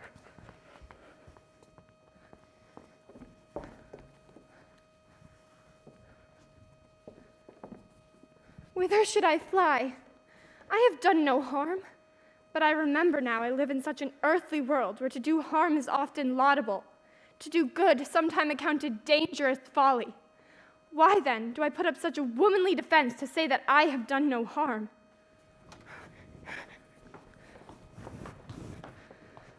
What are these faces? Where is your husband? I hope in no place so unsanctified as this where thou mayest find him. He's a traitor. Thou liest! Thou a shag-eared villain! What, you egg? Young fry of treachery? He has killed me, mother. Run away, I pray you. Murder! Murder!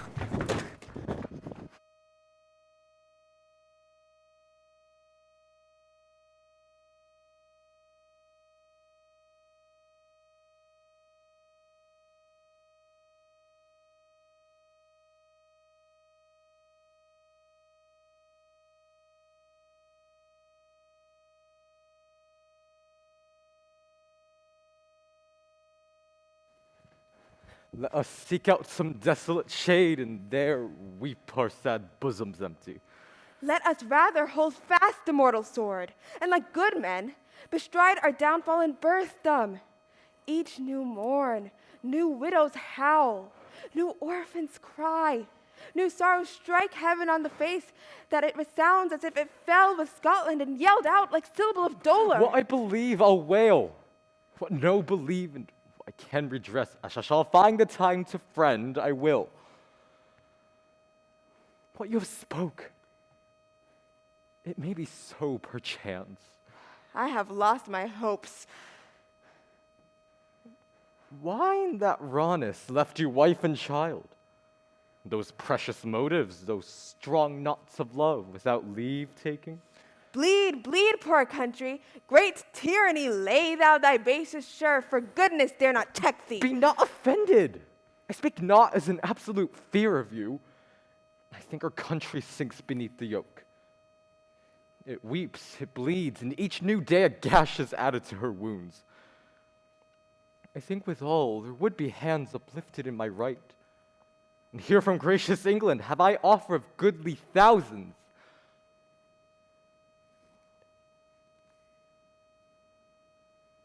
But for all this, when I shall tread upon the tyrant's head, or wear it on my sword, yet my poor country shall have more vices than it had before, more suffer and more sundry ways than ever.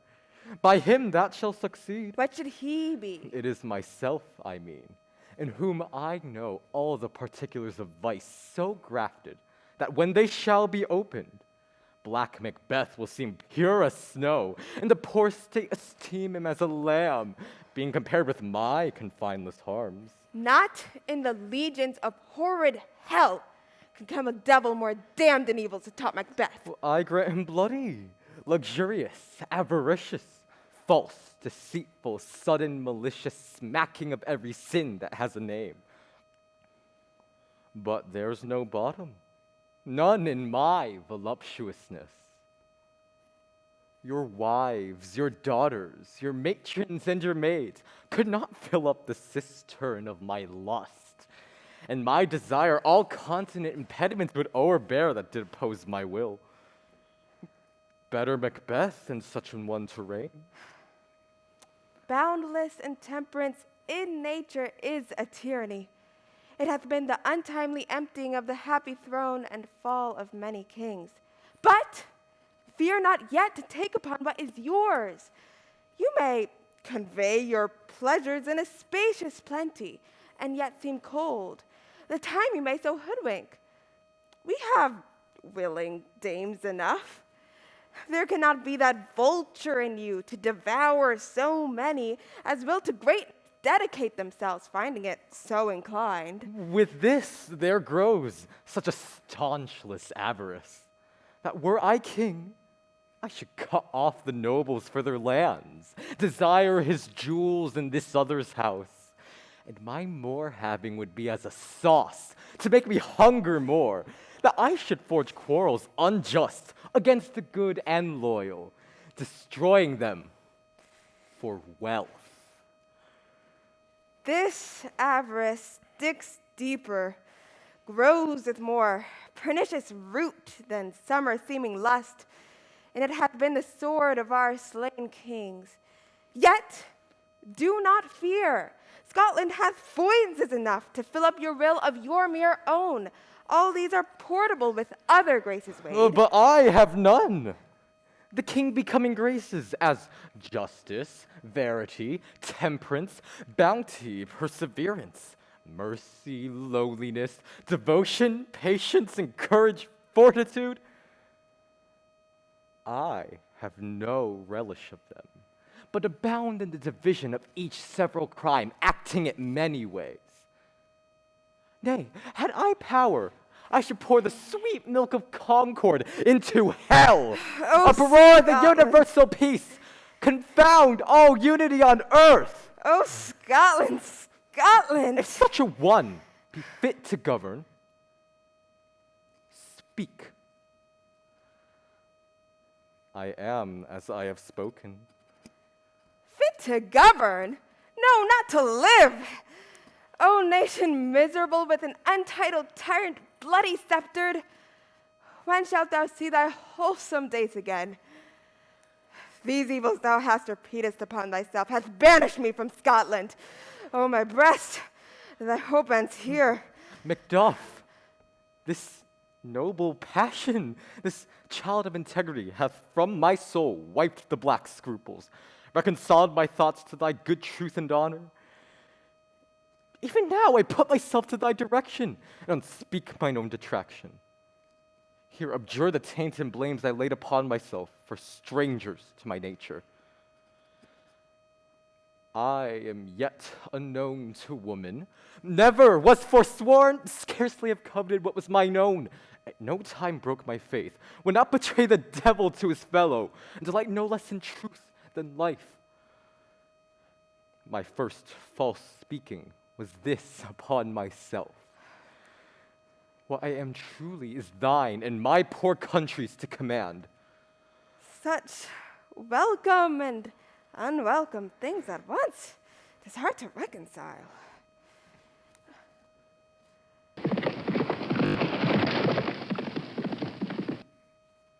See who comes here. My countryman, but yet I know him not.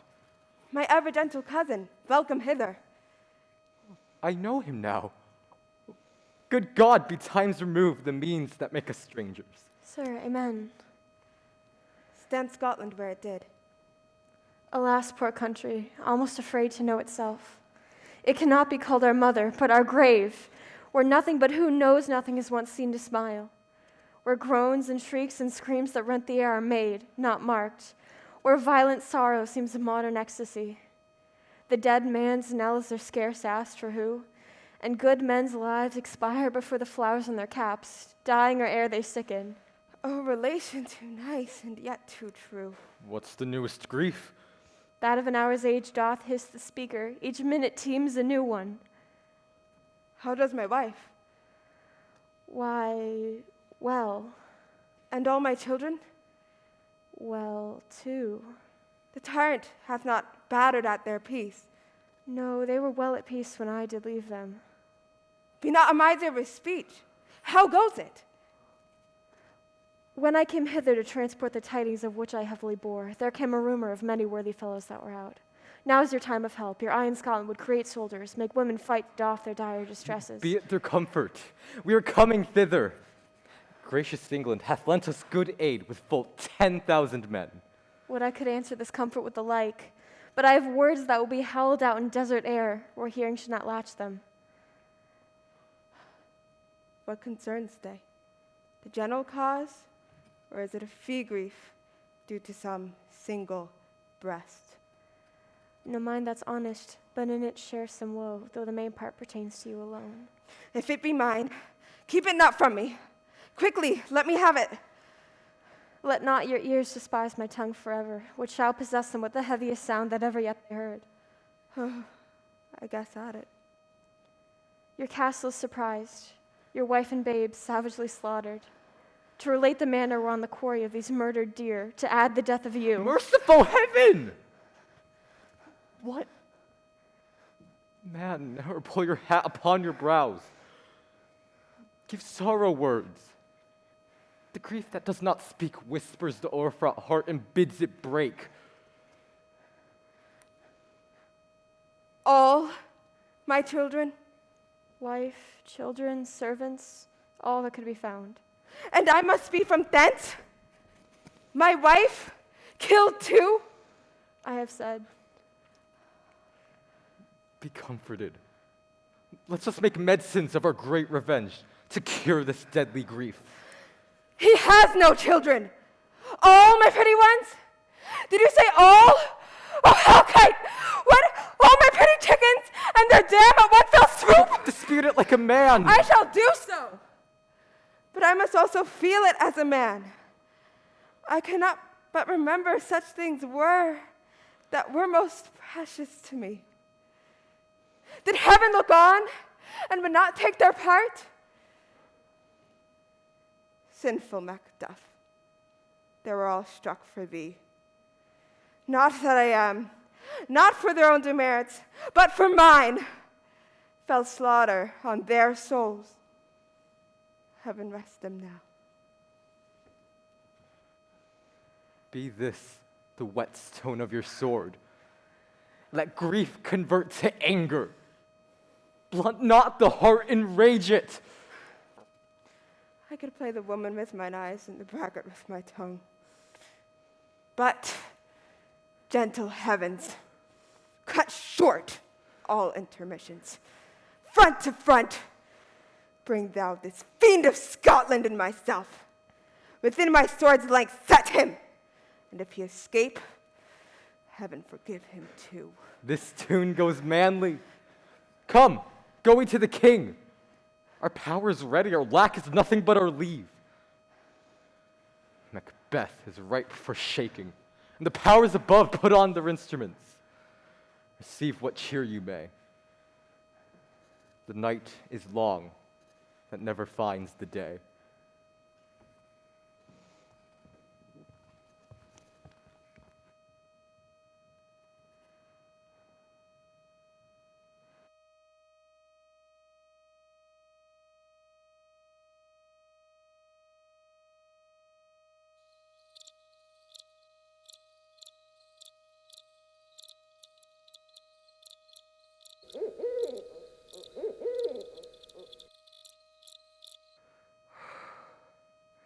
I have 2 nights watched with you, but can perceive no truth in your report.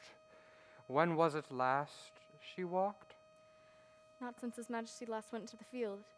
I've seen her rise from her bed, throw her nightgown upon her, unlock her closet, take forth paper, fold it, write upon it, read it, afterwards seal it, and then again return to bed, and yet all this in a most fast sleep. A great perturbation in nature to receive at once the benefit of sleep and do the effects of watching. In this slumbery agitation, besides her walking and other actual performances, what, at any time, have you heard her say? That, sir, which I will not repeat after her. You may to me, and 'tis most meet you should. Neither to you nor anyone, having no witness to confirm my speech. Lo, you, here she comes. This is her very guise, and upon my life fast asleep. Observe her, stand close. How came she by that light? It stood by her. She is late by her continually. 'Tis her command.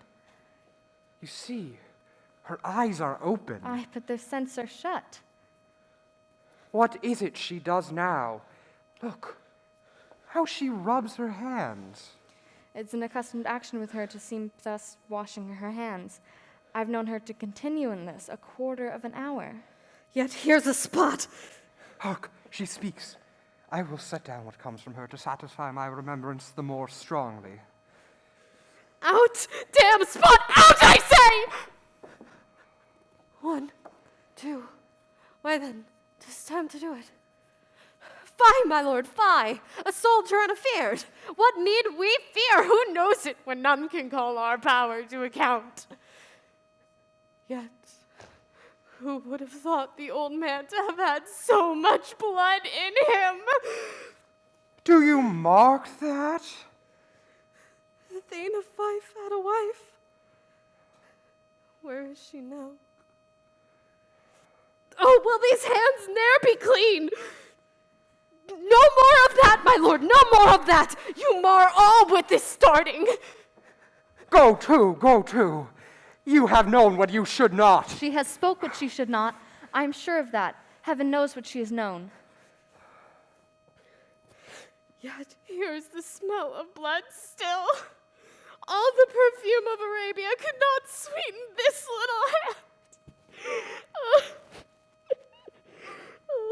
What a sigh is there.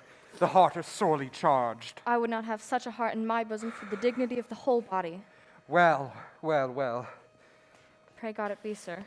This disease is beyond my practice. Yet I have known those which, having walked in their sleep, have died holily in their beds. Put on your nightgown. Look not so pale. I tell you, yet again, Banquo is buried. He cannot come out on's grave. Even so. To bed. To bed. There's knocking at the gate. Come, come, come, come. Give me your hand.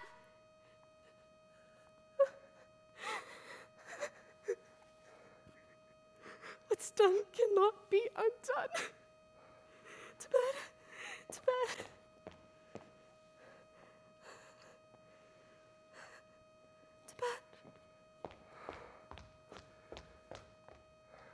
Will she go now to bed? Directly.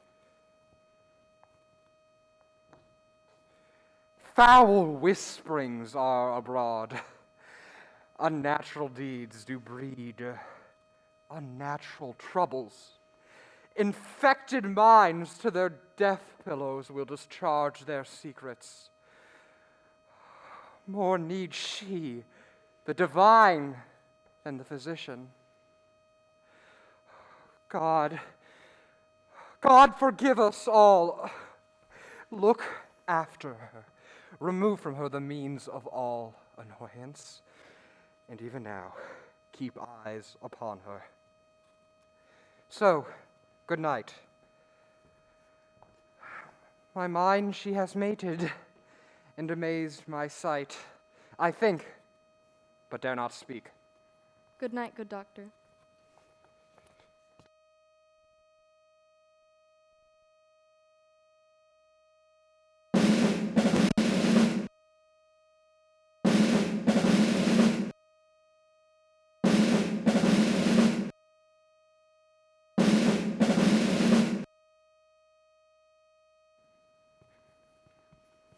The English power is near, led on by Malcolm. Revenge is burning them for their dear causes, which to the bleeding and grim alarm excite the mortified man. Near Burnham Wood, shall we will meet them. That way they are coming. What does the tyrant? Now does he feel his secret murders sticking to his hands. Who then shall blame his pestered senses to recoil and start, when all that is within him does condemn itself for being there? Well, march we on to give obedience where 'tis truly owed.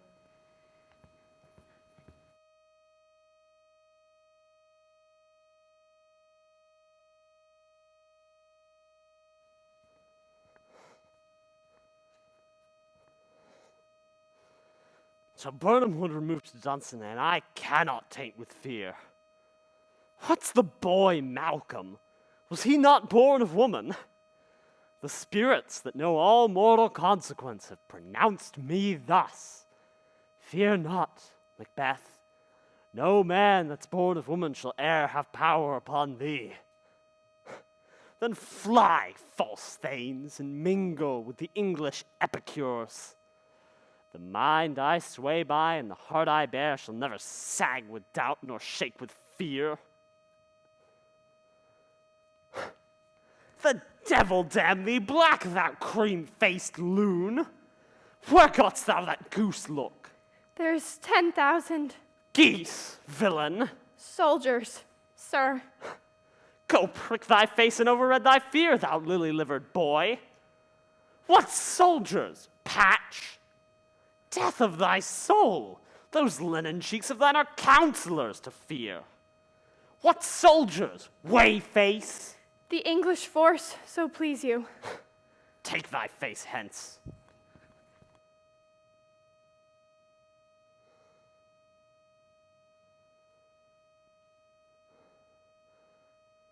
Seaton! I am sick at heart when I behold. Seaton, I say! This push shall cheer me ever, or disseat me now. I have lived long enough. My way of life is fallen into the seer, and such things that should accompany old age as honor, love, obedience, troops of friends, I cannot look to have. But in their place, curses, not loud, but deep, mouth honor, breath which the poor heart would fain deny and dare not. Satan! What's your gracious pleasure? What news more? All is confirmed, sir, that was reported.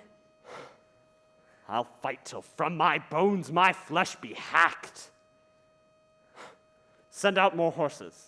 Scur the country round. Hang those that talk of fear. How does your patient, doctor? Not so sick, my lord, as she's troubled with thick, coming fancies that do keep her from her rest. Cure her of that? Couldst thou not minister to a mind diseased, pluck from the memory a rooted sorrow, and raise out the written troubles of the brain, and with some sweet oblivious antidote, cleanse that stuffed bosom of that perilous stuff that weighs upon the heart? Therein the patient must minister to himself. Throw physic to the dogs, I'll none of it! Doctor, the thanes fly from me. What rhubarb, senna, or purgative drug should scour these English hence? Hear'st thou of them? My lord, your royal preparation makes us hear something. So Burnham Wood has come to Dunsinane. I cannot be afraid of death nor bane. Were I from Dunsinane away and clear, profit again should hardly draw me here.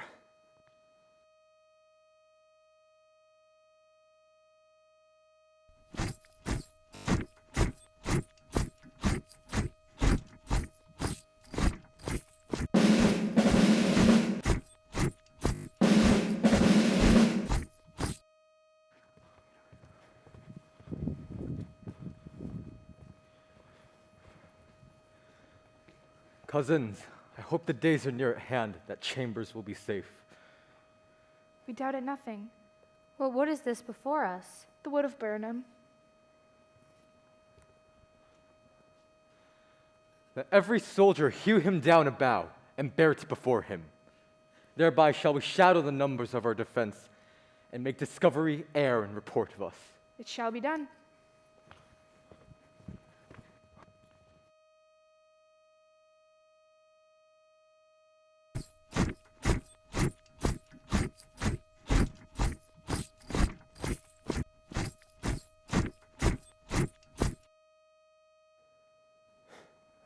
Hang out our banners on the outward walls. The cry is still they come. Our castle strength will laugh a siege to scorn. Here let them lie till famine and the ague eat them up. What is that noise? It is the cry of women, my good lord. I have almost forgot the taste of fears. The time has been my senses would have cooled to hear a night shriek, and my fell of hair would at a dismal treatise rouse and stir as life were in it. I have supped full of horrors. Direness, familiar to my slaughterous thoughts, cannot once start me. wherefore was that cry? The queen, my lord, is dead. She should have died hereafter. There would have been a time for such a word. Tomorrow, and tomorrow, and tomorrow creeps in this petty pace from day to the last syllable of recorded time. And all our yesterdays are lighted fools the way to dusty death.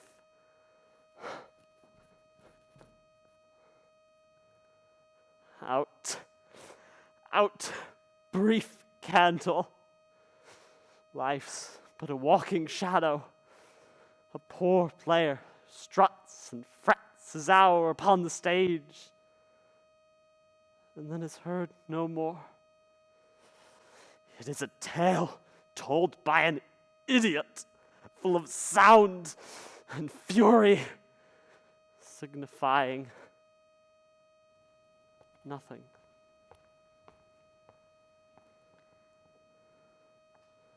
Thou comest to use thy tongue, thy story quickly. Gracious my lord, I know that I should report that which I say I saw, but know not how to do it. Well, say, sir. As I did stand my watch upon the hill, I looked towards Burnham, and anon methought the wood began to move. Liar! And slave! Let me endure your wrath if it not be so. Within this 3 mile you may see it coming. I say a moving grove. If thou speakst false, upon the next tree shall thou hang alive, till famine cling thee. If thy speech be sooth, I care not if thou dost for me as much.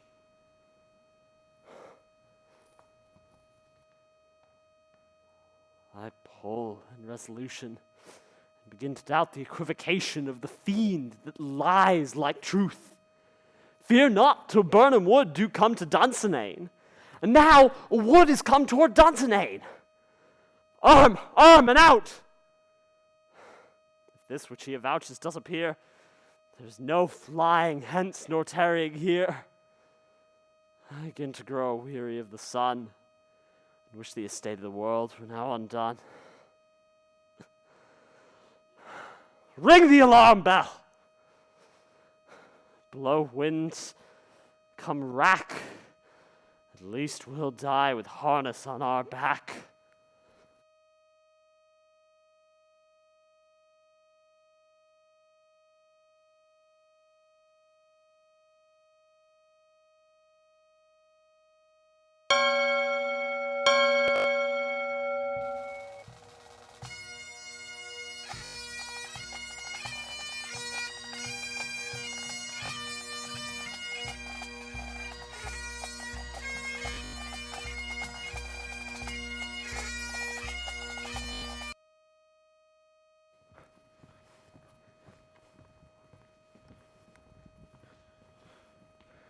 Now near enough. Your leafy screens throw down! Show like those you are! Worthy Macduff and we shall take upon what else remains to do, according to our order. Fare you well. Do we find the tyrant's power tonight? Let us be beaten if we cannot fight. Make our trumpets speak. Give them breath, those clamorous harbingers of blood and death.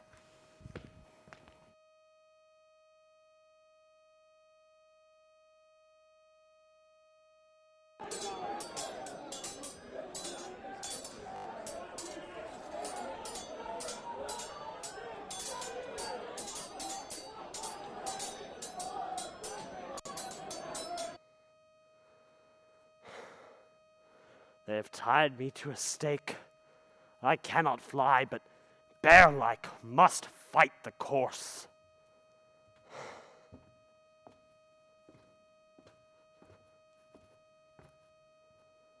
What's he that was not born of woman? Such a one am I to fear, or none.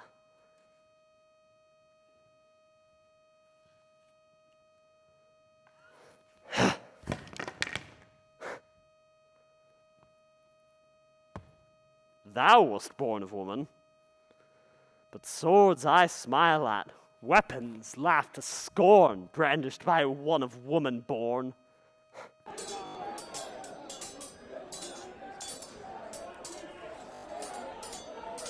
That way the noise is.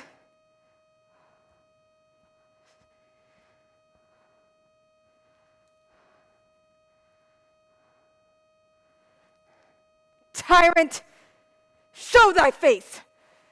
If thou be slain and with no stroke of mine, my wife and children's ghosts haunt me still. I cannot strike at wretched kerns whose arms are hired to bear their staves. Either thou, Macbeth, or my sword with an unbattered edge I sheathe again undeeded. There thou shouldst be.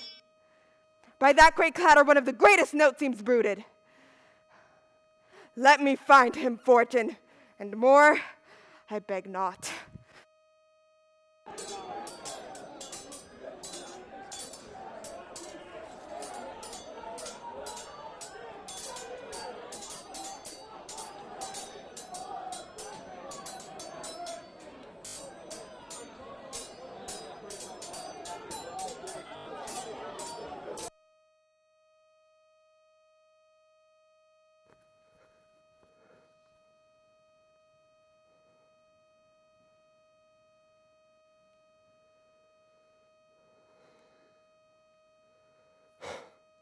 Why should I play the Roman fool and die on mine own sword? Whiles I see lives, the gashes do better upon them. Turn, hellhound! Turn! Of all men else I had avoided thee. But get thee back. My soul is too much charged with blood of thine already. I have no words. My voice is in my sword. Thou bloodier villain in terms can give thee out.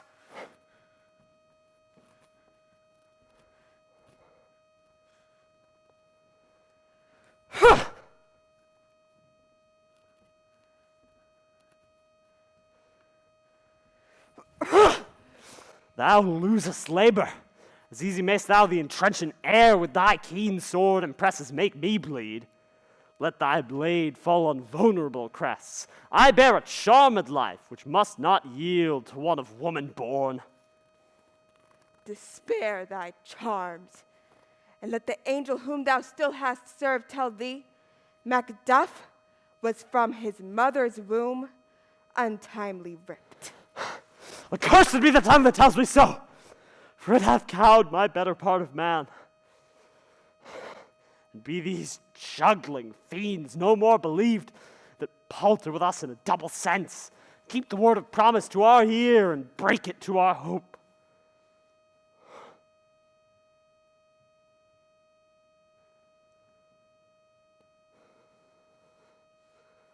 I'll not fight with thee.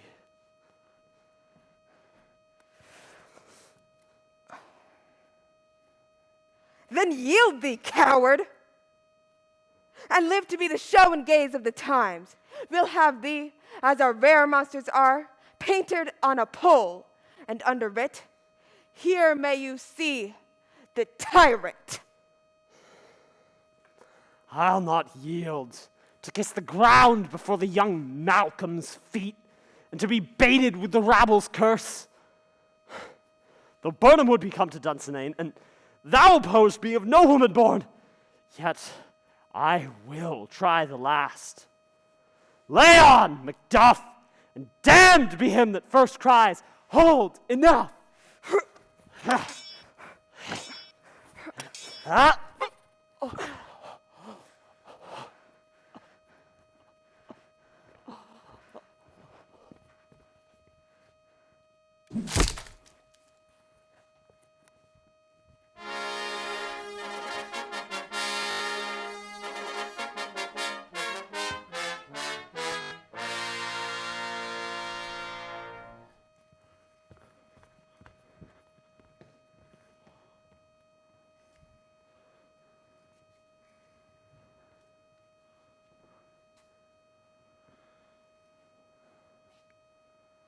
I would the friends we miss were safe arrived.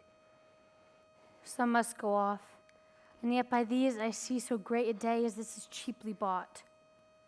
Macduff is missing, and our noble Ross? Brave Ross is dead. But here comes newer comfort. Hail, King, for so thou art. Behold, where stands the usurper's cursed head. The time is free. Hail, King of Scotland. Hail, King of Scotland. We shall not spend a large expense of time before we reckon with your several loves and make us even with you. My thanes and kinsmen henceforth be earls, the first that ever Scotland in such an honor named.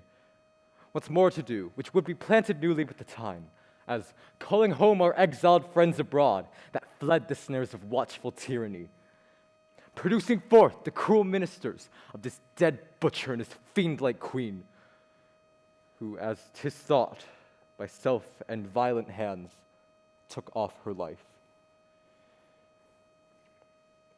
This, and what needful else that calls upon us? By the grace of grace, we will perform in measure, time, and place. So thanks to all at once and to each one whom we invite to see us crowned at Scone.